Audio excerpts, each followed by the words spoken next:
I'm on a time frame here. Yeah, I understand. Oh, I was looking at that camera. That's not me. I'm over there. You're over here, dude. Okay, sorry. Oh, is this in the way? Probably. Just set that. Yeah, you did. Would have been annoying. Rolling.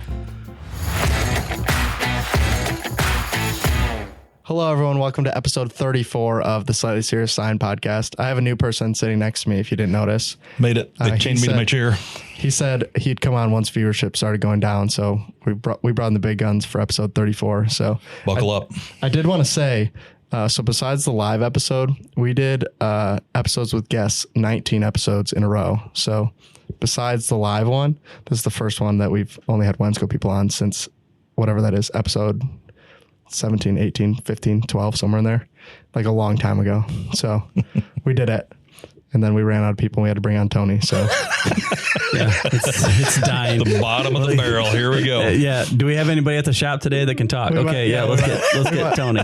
Tony's office is in the corner. So we basically worked from one side to his office and then went to the other side and worked all the way back to his office. Everyone else said no.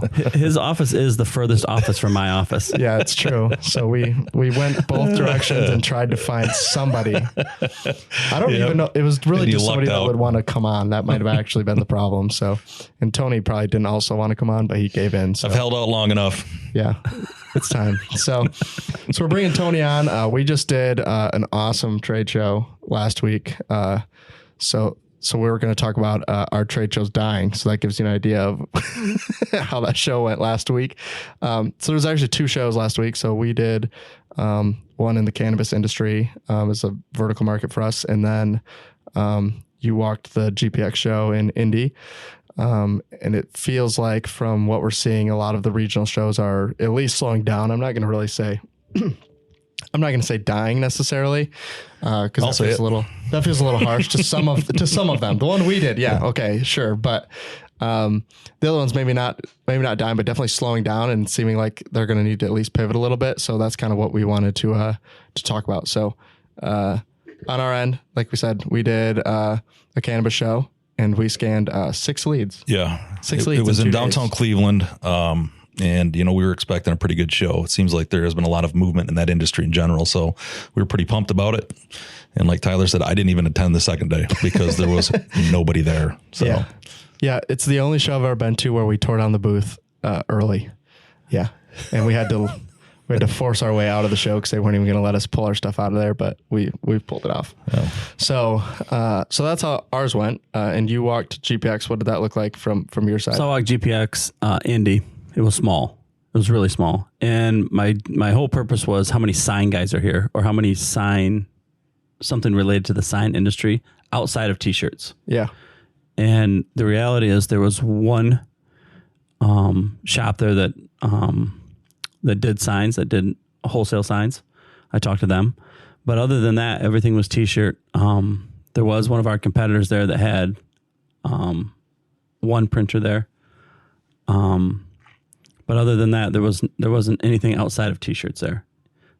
Even like the GSG was there, which is one of our competitors, and their entire booth was t-shirts. Well, they're in that market way more than us. But they have sign equipment. They have sign equipment. They didn't bring sign equipment, which is smart on their part. But I walked the whole show and everything was DTF, heat transfer, direct to garment. So and just catering to the apparel industry. And then a boatload of software people. Hey, I got this software. I got that software. I got this. I got that. People trying to yank us into the booth. I did meet. There's people that make screens for screen printing. Oh yeah. I'm like, where are you guys from? Newego. I'm like, I live in Sparta. Like, we're right by each other.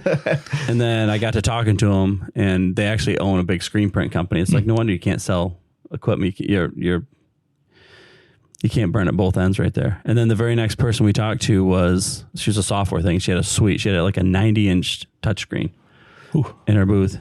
And where are you from? Oh, I'm there, but I grew up in Cedar Springs. Like, what is going on here? Like Michigan show. Like, yeah. So, yeah. But no, the show was, and it wasn't, the day I went wasn't heavily attended. I mean, I didn't go all day. I was just there Friday morning, but I walked the entire show. And we were out of there in 2 hours. Yeah. So I went to my first, it was an NBM before GPX. I think that was like 9 years ago. And it was a pretty busy show down there. I mean, Obviously it's the trend has changed now. Yep. So if you even look at it like I think a lot of that is pre-COVID too. If you look at it before then, they were pretty busy shows. I mean, like even you look at RapsCon from before, it used to be huge, right? And it seems like it's slowing down. I won't say that they're dead. From the people we talked to that exhibited at GPX, they said it basically was slow in the mornings and then would pick up closer to the end of the day. So maybe there was more people Friday night. That's what a couple of different vendors told me when I was there. Like at 1 o'clock, everybody started showing up. Yeah. So but still, it's going to be hard to quantify that. Yeah. I mean, you look at that show and the money that you put into it and the hassle, it is expensive. Yeah. And there's absolutely nothing worse than exhibiting at a trade show and just standing there by yourself.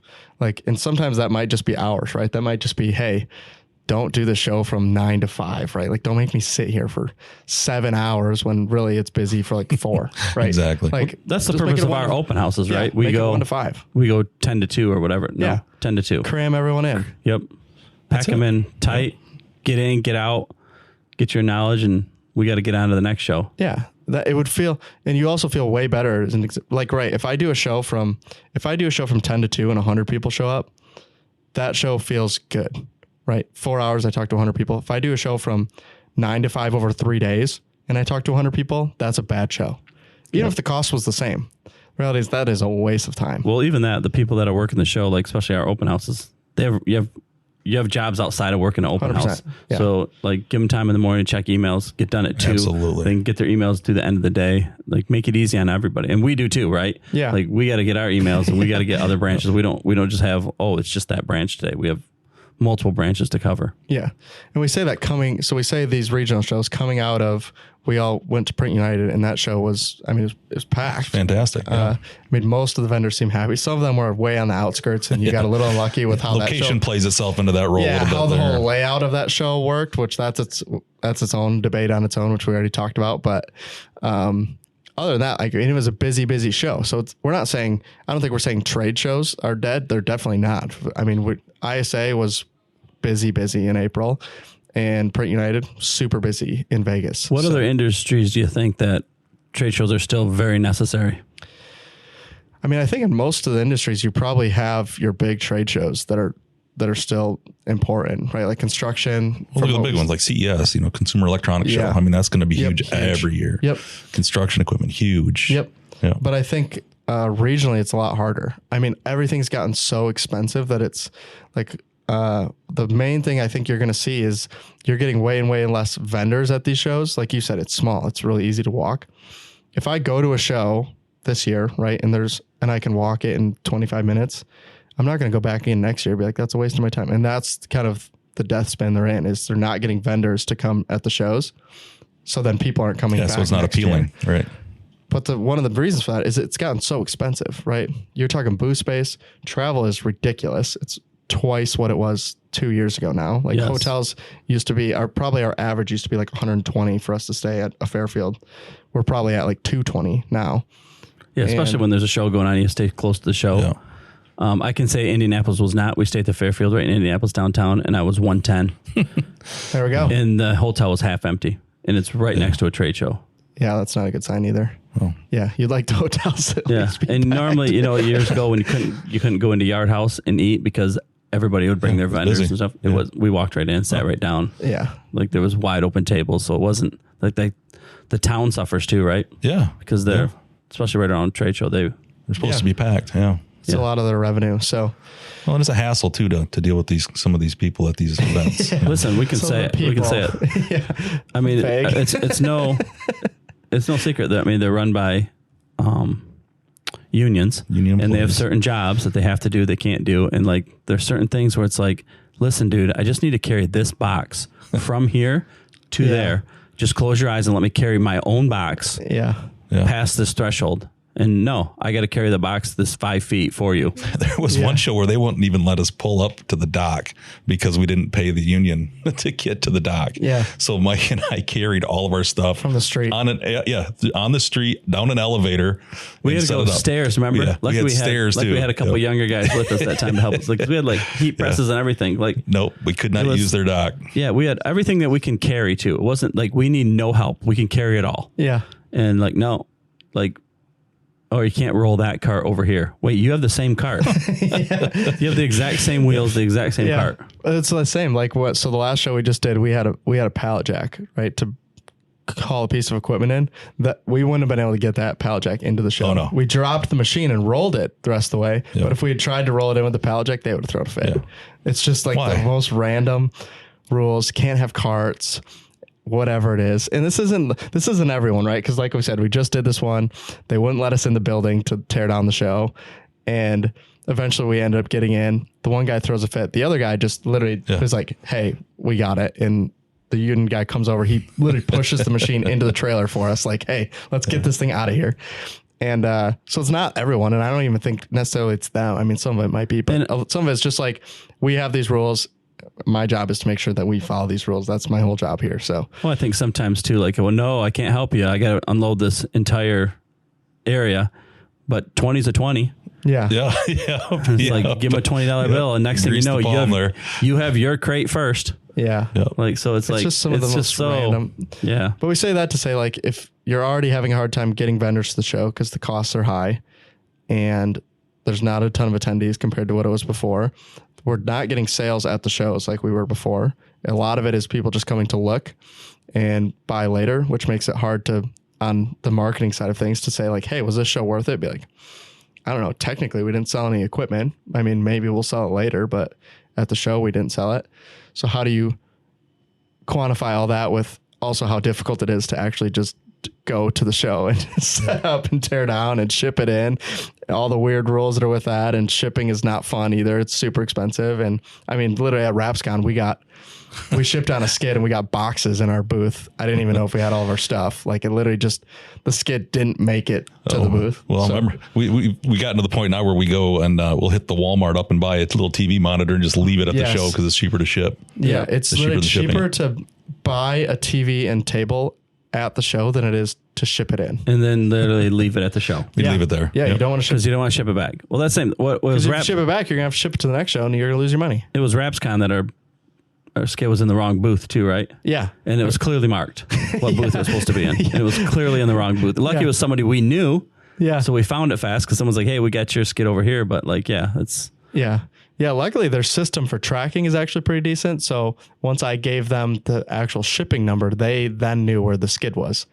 But if I hadn't done that, because all the labels got ripped off the skid. So well, they restacked it somewhere. So it was literally just a pile of boxes. And then that guy who didn't know that he had our skid at one point in the show came back later and was like, I thought you were playing a joke on me because I just keep finding Wensco stuff all over our booth. I was like, oh no, they gave us, you had my entire skid when we showed up at the show. So it's just getting more difficult to do them and less people are showing up. So even like in if it's a regional show, we try to bring everything. Like we try not to ship anything. But when we did the fast signs in Orlando, remember how far we had to walk? They made it like it was a mile and a half, I think, that we had to walk all our stuff. Yeah. It was, and then they wouldn't let us in. Remember, then I got in anyways. You got to give her a little wink and. No, that one is. Remember, you can't go through this. You can't go through this area. Like, yeah, we can. No, that one we ended up with a problem with. We ended up that we got in to set up our stuff. That was the problem. We couldn't get in, and we had to sneak our way in basically to get in the show. And then to get out, the show closed, and they were like, "Yeah, we're not going to open the doors for another 2 hours." They weren't even going to let people start leaving for 2 hours. Like, what were you supposed to do? Yeah, you know about this one? Yeah, and we had a small booth from 2 to 4. What were you supposed to do? We're just supposed to sit there, just wait for you guys. That's when you hosed me. Remember, you said, "Oh, I'll go get the car," and I had to make 3 1 mile trips and carrying stuff. And then they blocked, and they also blocked off the road, so I couldn't even. The parking lot was a half mile from where the front door was, and I drove like 4 miles to get to the front door. They blocked the whole road off both times, so I had to go all the way around. That's his excuse. Meanwhile, I'm carrying coolers full of Monster that we didn't give away and stuff like that. Yeah. I felt nice and cool by the time I got back. No, actually what happened, it kind of was my fault. Remember, we had a dolly, and I ran the dolly out full of stuff, and I'm like, oh, I'll just go back and get the coolers. Yeah. Didn't bring the dolly. Oh, no. So then I had to carry 2. It was worse because we had wrapped the thing to the dolly because we thought it was going to fall over. So then you couldn't even reuse the dolly. It was just the dolly then became a permanent cart fixture. Yeah. But that's how difficult it is. So if you're listening and you do these shows and you're like, why are there less and less people showing up? Hopefully this gives you a relatively decent idea of why it's make it a little less difficult. Make it a little more appealing to customers and us. We did a lot of events this year. We did. Yeah. I mean, we did.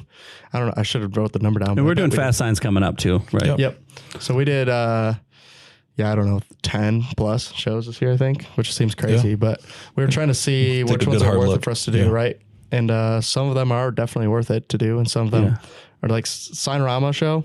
Fantastic. 10 out of 10. Great show. They pull people in that show. Fast Sign show, they get their people to the show. But some of the other shows, it's a lot harder. These regionals are, they're rationalize struggling. that money. All right. So are we moving on to segment 2? Segment 2 is sure. Happy birthday to Tyler. Tyler had a birthday this week. He was at a show. This is his big birthday. He's 30 years old. That puts me at 42. Yep. Yeah, I think so. I'm 42. That's how the math works. Mm-hmm. So it's Tyler's 30th birthday, and that the question gets, and Tony's kids are about the same age as my kids. So what do you get your adult children for their birthday? Because the reality is, if you give them a gift card, and this happened to him already, if you give them a gift card, you lose it to your wife. Yeah. Right? You lose it. It's 2. Yeah. Yeah. Depends. Yeah. Like, but if it's Amazon, it's gone. If it's Amazon, well, anywhere. Where are you going to get one that just you're going to go? That's true. Not many places. So, like, you get them a gift card, or what do you get? Like, so Tony, what do you get? So we got to the point now where we don't officially get gifts. I think, my wife will pick up a little something for him, but we'll take them out to dinner. And I'll tell you what, when you take 4 adults out to dinner, or 6, if the other 2 go, you would have been cheaper getting a gift card because it is expensive. Oh, they've hosed me a few times on these. We let him take. They took me out for my birthday. Hey, Dad, we're going to take you out to your birthday. We get to the end, and this is Brazilian Steakhouse. Yeah, the old one. The old one. Yeah. And we get to the end, and they're, they had a couple drinks too. And like, oh, how are we splitting this check? I'm like, 2. And they're going like 1 check. I'm like, well, I know who that 1 check's going to. Yeah, really just a gift. Holds me for like $600 on my own birthday. The gift we're giving you is the bill at the end of dinner. That's really the gift. So here's what I decided. I got Tyler this year, and I think I'm going to do this going forward is I just got him food. I literally bought a full brisket. And then some lamb chops that he can smoke for the freezer. I have 10 pounds of meat sitting in my car right now. That's a great idea. Yeah, I just got him a full brisket. Yeah. I was going to get him like a full prime or something like that, which I might do for like when Tristan's coming up. But I forgot to just get him meat. Like they all like to eat meat, or get them food that they can cook, and that way I don't want to take them out to dinner and deal with their kids. And then and a gift card he's just going to lose anyway. So I just did lunch. It gets easy to shop for kids, though. I mean, now that they have houses, they need tools, they need all this stuff. So. Oh, they don't. I'm setting you up for that one. Yeah, they don't need tools. You just got to keep buying more. I need to buy more for myself when they take mine. You could just do that instead. Like, it's funny when you start asking about, all of a sudden it's like you think they just have one tool, and next thing you know, they're backing up to the garage unloading stuff. I'm like, oh, you had more than just my saw. I need a whole pallet of stuff to bring it back. Well, happy birthday, Tyler. Yeah, thanks. Big number there. That's what Tony said on the way back. The show was horrible, so it's Friday, my birthday. And I was like, yeah, it was the worst show. And Tony's like, yeah, worst case scenario. He said it could have been worse. It could have been like a milestone birthday for you, and you could have worked the whole day at the booth. I said, yeah, you're right. You're right. Yeah, I can't believe Tony didn't go to the booth and let you just go do something on your birthday. Oh, I had a great time. They were handing out gummies and brownies at the show. It was awesome. I see. Yeah, you didn't be drug screened today? I was just telling them for day 2 of the show, the booth behind us was handing out literally gummies and brownies, but they were just regular gummies and brownies because they were. They make the mold for them. That was what that company does. So they had told us, yeah, they're just like regular ones. And so then the whole day, anytime anyone walked by our booth, I was telling them the booth behind us is handing out gummies and brownies, but like, they're only handing out one, so just like sneak around and grab them so that they wouldn't talk to them. So I said, all these people brought home these gummies and brownies thinking they were not regular ones, and got home and they were just normal ones. Nice. What else I got to do? Yeah, all 8 people that were there. Yeah, all 7 people that so it was like the 14 staff, Yeah. The staff that were working the show ended up walking around and collecting all the goodies. So, that's good. But that's not too bad. So anyways, we did have questions because Tony's on. So Well, we should have explained this at the beginning. Wait, we forgot to say who Tony is. All right, he's just here. Start over. Welcome to episode 34, Slightly Serious Sign Podcast. Our guest is Tony Walkons. Tony, can you introduce yourself? Tell us about your family and tell you how you got here. So I've known Mike my whole life. I say that lightheartedly, but it truly is. I think we knew each other when we were we played soccer together when we were 7. There's a video of us on the same soccer team at 7 years old. 7 years old. The Remember sun those spots. pennies? Oh yeah. It was a bad deal. Yeah. Sweet. So anyways, we went to school together. And then like Mike mentioned earlier, we both had our first kids pretty close to each other. So Tyler and my son Sebastian went to school together and kind of grew up together. So Mike and I did some coaching together. So we've gone back and forth. I was never in the sign industry until I got to know Mike. I came from a completely different industry, material handling, that kind of thing. Talked to Mike a little bit. He brought me on 10 years ago now to come on here. I saw that on LinkedIn. 10 years. Holy crap, that was 10 years ago. Yeah. So we came in here and changed things up a little bit. Company's more than doubled in size over the time. So we've had some growing pains, but we've also had some real good success. And Tyler's a result of that. I mean, he's doing a great job marketing for us, but no, I've got a son and a daughter, Sebastian and Savannah. And then I'm married to Tanya.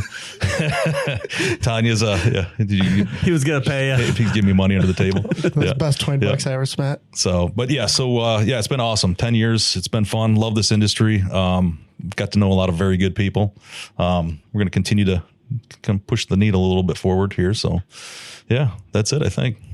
So we had him do that intro now because we had questions that we've been asked before already on this, but we figured we would ask Tony as well. We answered some of these on the live episode, I think. Yeah. But figured we could get Tony's on the sales through and through sales rep, sales manager type person. Like we're going to ask him these questions. You're going to get a politically correct,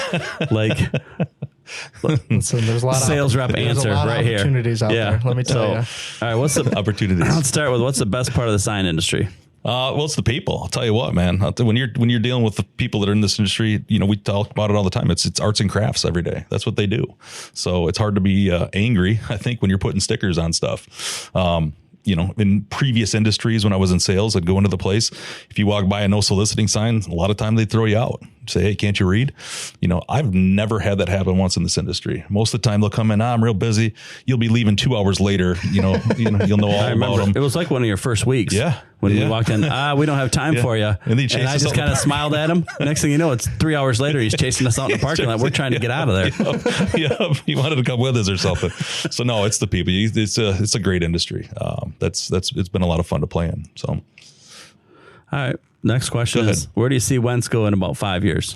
In 5 years, we'll have a few more locations. I don't think fundamentally the company's going to change. And I say this to everybody all the time.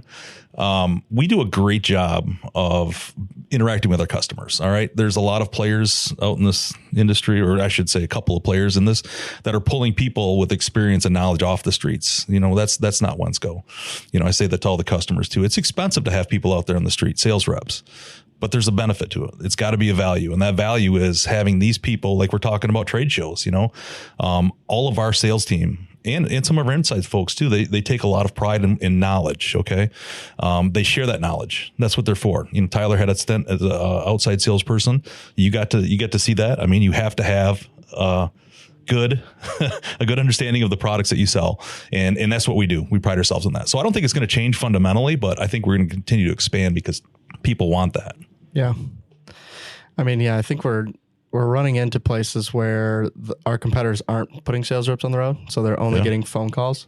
And I think, sure, there's some value to that, but I think there's a lot of cons with, you're not learning about anything new. A lot of the times it's, hey, what are you buying? Can we sell it to you? Versus our reps on the road with, even with the United boxes out on the road, right? Like you're never going to know about a new product unless someone shows up to show it to you, right? Like if I call you and tell you, hey, we got this new United LED, it's sweet.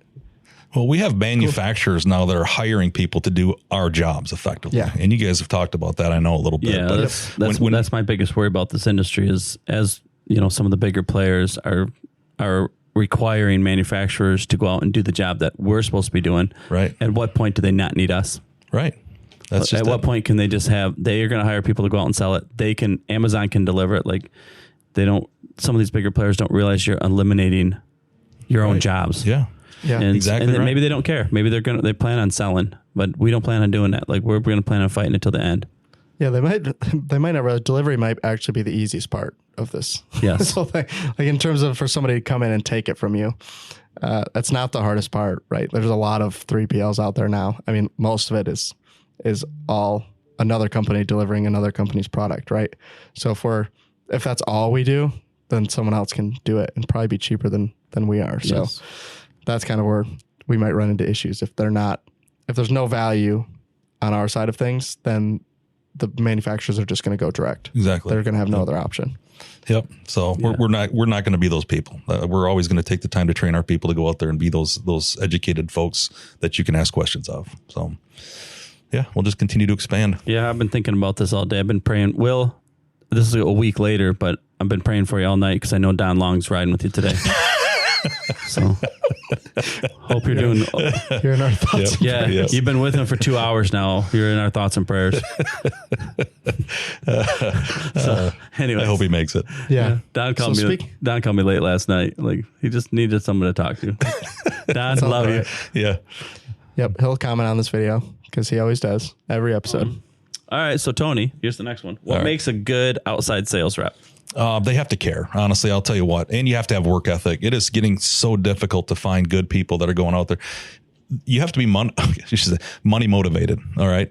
Really, salespeople are paid commissions that based on the success of their sales. And if you're not willing to get up in the morning and get going early and stay late and do what you got to do, you're not going to be very good at it. But it's getting increasingly more difficult to find people that are self-motivated like that. I think we've got a great team. A lot of our sales team is like that. They take it upon themselves to learn what they need to learn. We've got a good support structure that helps them. But at the end of the day, answer your question, you got to get up and get going. You got to get out there and make it happen. So there's things you can't teach people. I mean, a charisma. I mean, you want to have a customer that's not hiding and drawing the shades when you're coming up. And we've had issues like that in the past where it's just you're not as, I don't want to say likable, but it's not as approachable as other people. But yeah, I mean, have a good attitude. People are willing to talk to you. You know about the products. You're going to be successful. So even if you don't know about the products, the other one is being able to actually get the answer to them. Yep, absolutely. And it being right. That's the other problem. Well, you'll never know everything, Yeah. but I'll tell you what, it's something where, like you said, hey, I don't know, but I'll find out and get back to them. That's it, man. It's pretty simple stuff. And make sure you do it. Yeah. I think a lot of times too, you talk about people being money motivated. I think there's also a part of like, we always talk about like the sales pipeline. Everyone's familiar with that term at least, but, what people I think don't look at is kind of you're building a pipeline with every call you make, right? Absolutely. Like every time you make a call, you're kind of getting them closer to buying. So the more you're making it, the more you're going to see future. And I don't think people can look at a random sales call, right? Where there not a whole lot actually happened, right? You went in there, hey, how's it going? You guys need anything? No, we're kind of good. Okay. You show them whatever new thing you have going at the time or the next event that's happening or the next training. And that's it. And in the end, you're like, did I make a sale? No, not really. But future, yeah, probably. Actually, yeah, you're working on that relationship. Yeah. And I think this is this industry, which is why I think the shows, wrapping this back to shows, is huge because it's so much relationship based in this industry. And that's kind of where we always tell people, like, we may not always be the cheapest, but one, we're going to be as close as we possibly can. And two, we're going to make sure that we are always there for you. Right. And I'm sure my team has heard me say this before, when we walk in, even if it's something that we don't sell, and we have a competitive product or something that's not as competitive, I will tell them, get it. I mean, at the end of the day, we're partners with our customers. All right. We have a vested interest in their success. Yep. So, you can't just be that salesman that just, I got to sell you something. Yeah. All right. You got to be that guy that's going to say, hey, I'm going to help you out. Even if it's not going to make me a sale right now, I'm going to help you guys out because I want you to be successful long term. And that's a point that we try to push real heavily here. We talked about that at the first episode we did with, the IT supplies guys, where I said the cool part about our industry, it's B2B, meaning I'm literally financially motivated for you to be successful. 100%. Like, I don't think sometimes they understand that. Like I want to sell you, sure, but I really want you to succeed because if you do, we will make more money on the back exactly end, right? right. Like, sure, that sounds selfish, but that's what this is, what right? it is. We're both in business here. You want to make money and I want to make money. Yep. And if you make money, I will also make money as long as it works out in the end. And so a lot of times we talked about that with like the smaller equipment, where oftentimes it's not worth it on our end to sell small equipment, right? Like the amount of support that we offer you versus the amount we made in the end, it probably doesn't make sense if we're looking at it from a strictly business decision, but we're more looking at it as like, let's get you moving in the right direction. Yeah. And that's kind of how we're looking at the next sale and the next sale and the next sale. Yeah. I mean, that's really what it's about. It's helping you guys develop your companies to the point where we can actually be good partners with you long term. So yeah.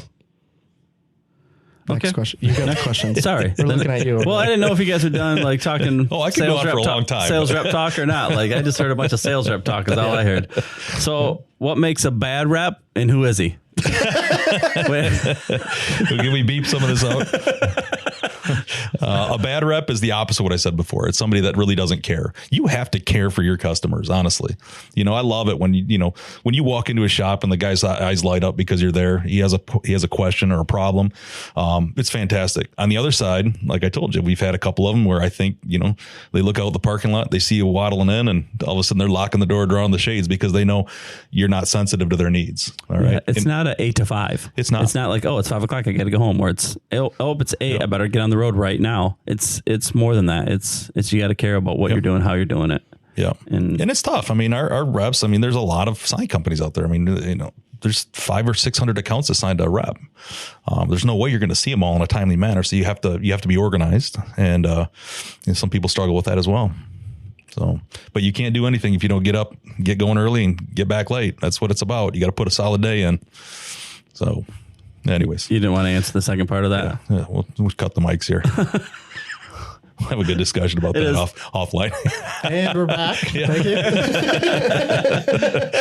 you. No, in general, we have a pretty good team. There's a few reps that are still kind of developing their technique, and they need to be pushed a little bit more. But yeah, no, we remember when I said he's going to have politically correct answers? That was a politically correct answer right there. And we're always looking for reps too. We are. So 100%. So if you have complaints about your rep, please. I'm just kidding. Yeah. Don't contact. Or if you're in the sign industry and you're thinking the sales might be for you, give us a shout. Call. Let's talk. Take a look at it. All right. The next question is, what vendors of ours are your favorite vendors? Oh man, I'll tell you what. That's a good question. I can list them. Go list them. I'll list them. I'll tell you. It's the ones that we deal with the most. All right. Honestly, I can tell you all of our media manufacturers, Arlon, 3M, all of them. They're fantastic. Those guys are great. I love spending time with them. You got your Don Long. Okay. You got to love Donnie Long. Yeah. I got to tell you what, Rusty Plasticade, good dude. That's one of the other guys. Has he been on this yet? I don't think so. Has he? No, he needs to be on here. Rusty's too. avoiding us. Yeah. We got to get Rusty on here. He's one of those guys that you look at him and you're just like, I don't know. And then all of a sudden you get to know him, and he's a fun guy. Yeah. So there's a lot of people. We start looking through, like, even, the laminators, like Jason. Yep. There's so many good people in this industry, and there's not a lot of turnover. Like this, the brands we've sold the longest, there's not a lot of turnover. So obviously Arlon had some, we like Sam. Now we got Chuck. Yep. And we got Sam still. And now we got Sam back at GFP, you know. There's good people, and it's the people that hustle. Honestly. Luckily, Chuck has a good leadership in A Binder. He'd be lost. That's for you, Chuck. Yep. No, we could go on forever, man. Just walking down the hall or walking down the aisles during our open houses, I can't tell you there's a single person there that I avoid. I think we have a great group in this industry. Yeah. They all come to my house, right? And they're all standing around. Yeah. We all get along. We're all good people. It's all in the fact that they all know Joe us Morreale, too. They're fantastic. We just spent the week with them. He's a great 100%. Guy. Yeah. So. Most of our equipment vendors. Yeah. Most of them. Yeah. There is one equipment vendor I could care less about. But the other ones are great. But the other ones are all great. Party too. Yeah. I was gonna say when I looked at that question, favorite vendors, it's harder to say favorite vendors. It'd be a lot easier to say, here's the vendors we don't care about. 100%. And there's maybe very two. few, but there are a couple. There are a couple, and they're a necessary evil. And I'll tell you what, our sales reflect that. I hate to say it. Yeah. They're the bottom. They do. It's too bad for the companies that they represent, but there's a huge issue with a couple of our suppliers that make it difficult to sell. We talked about it on the way down to that last show too, where I said we could play like vendor roulette, where you just put a vendor's name on there, and if we can name the rep, then it's probably a pretty decent rep. if I can't name them, then we got an issue on our end because half my job is talking to vendors. So if I don't know who the rep is, that's going to be a serious issue. Yeah, mine too. Then you got Spend some a on the lot of other time. end where sometimes I do know their name, not somebody I want to talk to on a regular basis. So Yeah, you know their name gotta because look- you've sent them 14 emails and they still haven't replied. Exactly. I know their email by heart just in case I need to send another one. Yep. See below. Below. Yeah. Yeah. Yeah. Look at email from 3 months, 6 days ago. That has the email stuff in it. All they've been doing from is March. forwarding this thing. It's terrible. Yeah. You shouldn't have to chase people like that. Yeah. So most of them though, pretty decent, I would say. Yeah. Yeah. Easy to get along with. Good people. Yeah. So, Absolutely. All right. Let's talk about UMRP products. Okay. Why do we like them, dislike them? Oh, that's a What's good point. Yeah. what's your take on UMRP products? I got my opinion. Yeah. One, they could raise the number one, price. it's unfortunate, okay, that we have to deal with that. And it's because of a certain player in our market, I think, that's created this issue. a couple of them now, I think. Couple now, yeah. Couple. So there's two sides of this story. The first thing is I don't dislike them because it puts our ships even keeled. All right. If you let us win that work on experience, knowledge, relationships, delivery, we're going to win it all the time. You know, the worst thing to happen is for our reps or our sales team to go out there and sell a customer a product and then lose that sale on somebody coming in to call, like Tyler said, calling them and just lowballing the price. It's just, there's nothing worse in my opinion than that. And it happens frequently. I mean, so to answer your question, I think UMRP pricing in those categories where you have these products that, you know, are very common in the market, and it makes us win that work based on our, you know, like I said, our delivery, our knowledge and things like that. I love them. Okay. On the flip side of stuff, they're disarming us too. All right. Is what they're doing is basically setting the price for everybody. Cause if you're not selling at a UMRP, you're probably not selling. Yeah, it. that's exactly right. So it's too bad. I mean, that's kind of, I don't want it to continue to grow. I don't think it should. I think people need to be a little bit more harsh on the companies that race to the bottom right off the bat. Honestly, I mean, we should be selling your products based on the value of that product, not on just the price. So Yeah. I mean, I think the reason they're doing it too on the other side of things is you'll run into an issue where if you are buying a product right now, right, and you have 4 different companies all kind of trying to race to the bottom, what's going to happen is a bunch of people are just going to stop carrying it, right? It's like, I don't make any money here, so we're not going to carry it. So that is probably one of the main benefits on the sign shop side of things to UMRP is that we'll carry the product because we're locked, right? Yep. We at least can make money on it. We're selling a product now this year where the vendor's pumped about it, right? They're like, hey, you guys are up huge. And we're like, we're not making any money, Yeah, right? exactly. We're selling it because we are trying to be competitive, and where we're competitive is there's no money to be made. yeah, I can't tell you. I mean, I can't tell you how many companies actually still buy from us certain products when they could buy it for less from a different supplier, just because of like I said, the relationship and the service that we provide.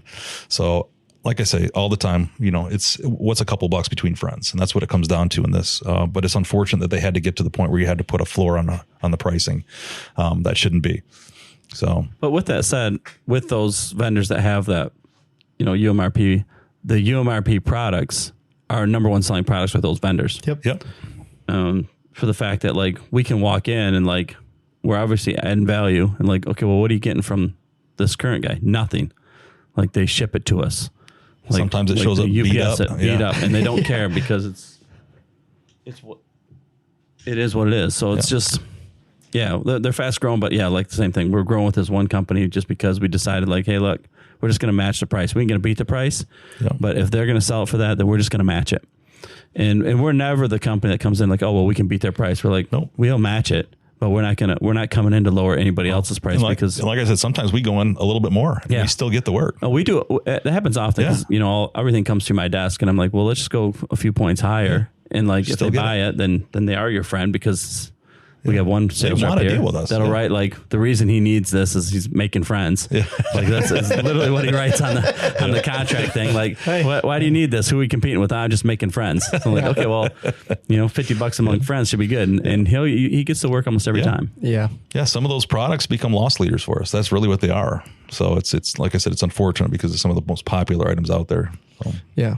If you're listening to this, one of the main things we're talking about here is if you're buying it from somebody else, right, you prefer to use Wensco, you just have to let us know. That's a lot of times the you go. problem, right? Like if you're just like, oh yeah, you guys were more expensive. Be like, that just happens sometimes, right? Prices change all the time. Sometimes we'll just realize, I don't know, we hadn't asked the vendor for better pricing when we probably should have, 17 years ago. We've still been buying on the same price sheet for 37 years. Or we've had a new price for about 11 years, but we've never updated it. Yeah, it happens. We hit the refresh button. On probably the everybody finds it. I mean, we find them. We still find them once in a while. We're all of a sudden like, wait, what? Like, or it's usually a lot of times it's the warehouse guys. We walking something up to the counter, going like, they just paid $187 for a box of bulbs. Yeah, apparently. Yeah, messed that one up. So, but yeah, I mean, we're always trying to update it. We've been talking about putting out some videos on stuff that's physically dropped in price this year because we've had, since COVID, it's been a lot.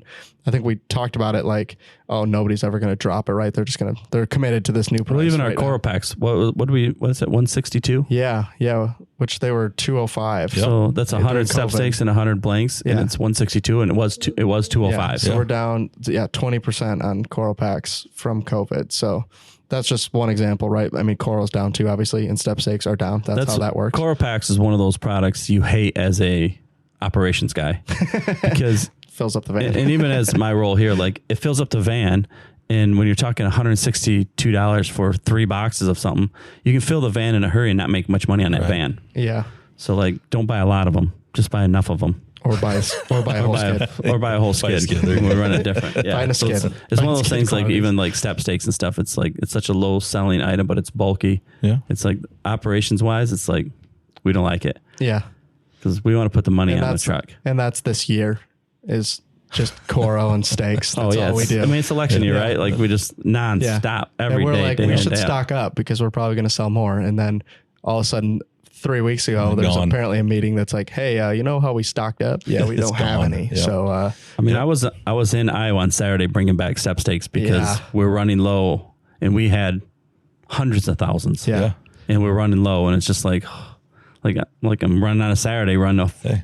Well, 3,600 step stakes if you're in the back of my truck. If you're listening to this episode, I don't care what side of the aisle you're on. What we really need is a few more candidate changes. Yeah. I need a whole nother swap out of signs again. I don't care who it is or where it is. That's really would be beneficial right now, though. Yeah. Yeah. If we could get them both to drop out and start over right now. Let's do this. Yep. Great. One on each side. Either both way. Drop.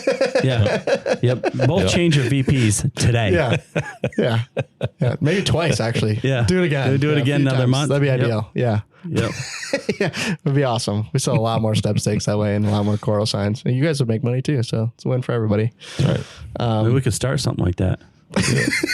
You think is it too late? We need more tornadoes, more hurricanes. I don't want people to get hurt, but those really help us too. So I don't want anyone to get hurt. Weather. I just like high winds. Really, that's what I need. Just the high wind portion of it. Maybe a little bit of heavy rain, so it shorts out some of the signs. Yeah. That'd be ideal. Yeah. This is an iffy question, right? So we're in the sign industry, we like damage. So should we love hurricanes? Should we love tornadoes? Should we love hail? But then I think of it, okay, well, that's just our industry. What if you own a funeral home? Oh, weird business to be in. What are you hoping for? Like, how do you project your sales if you own a funeral home? Oh, it's going to be tied directly to the population, right? I mean, at some point, everybody's going to kick the bucket. Yeah. I mean, it's what a weird. It's a weird. This is always going to be there. Hey, how can we get more business, Johnny? Like it's Still run some ads. Yeah, I don't know. Like that. I always thought that. Like, okay, well, there's certain businesses where it's like, wait a minute, you really can't advertise. No. Yeah. I mean, you can, but That's can't. why they advertise on T-ball teams. Yeah. It's their best form of advertising. Yeah. Hey, if your grandma's there watching. Yeah. People are dying to get in. Yeah. I just it's unreal. So Rick said people are dying to get in. So yeah, that's one of those things where we see just the win we had recently. Like, there's some signs are down, but. Yep. This is good. Take it. All right. Was that all of them? That's every question I had today. Beautiful. Tony, you survived. Made it. Was it as comfortable as you thought it would be? Oh, yeah. We'll ask the hard questions next time. Well, I'll tell you what. I hope get my heart going. I could do that EKG in about 20 minutes. So hopefully it'll pass. Well, guys. Well, thanks for listening. Hopefully you found this episode enjoyable, and hopefully you attend some regional trade shows next year. Oh, yeah. Open house. At least come to our open house. Yeah. So that's the other thing we didn't talk about. Oh, it's past them now. Yeah. Because it this is. show's next Monday. that's true. We have If you open came houses. to our open houses, thank you. Yeah. Second of all, We will if you have- came to our open houses and you pre-registered and you're asking, hey, did I win the prizes? Next week, Monday on the podcast, we'll announce all the winners. So tune in and we'll tell you who they are. So that'll be the 21st. Yeah. Someone tell So me. the 20. Yeah, today's the 7th, 14, 21. Yeah. So on the 21st, we're going to announce all the 21st of winners. October on the podcast, we will announce the winners of the prizes.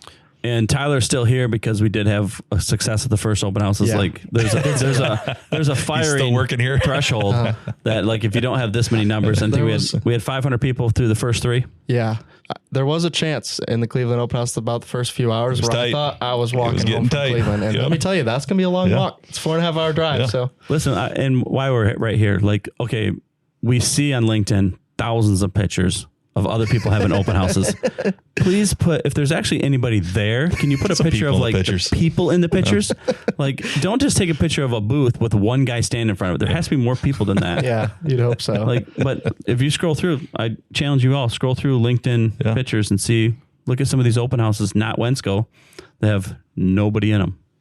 yeah. They had dinner for 2 You at can the see end of our- the. You yeah. can see the videos that I posted from the last couple where there was actually people. So If you haven't come to an open house, come on out. We actually will have 2 right in Louisville and Indy will be in the yeah, February in time. February. Yeah. Yeah. We'll talk about that next week too. So cool. we'll get all the dates and all that good Oh. stuff. So And while we're at it, I don't know if I can announce that. Never mind. Okay. There's a customer that has a party. okay. So you know who he is, but we can't. I don't know if I can tell. Like, I don't want the whole world showing up to his party. Maybe we do though. Yeah, I should Well, ask him.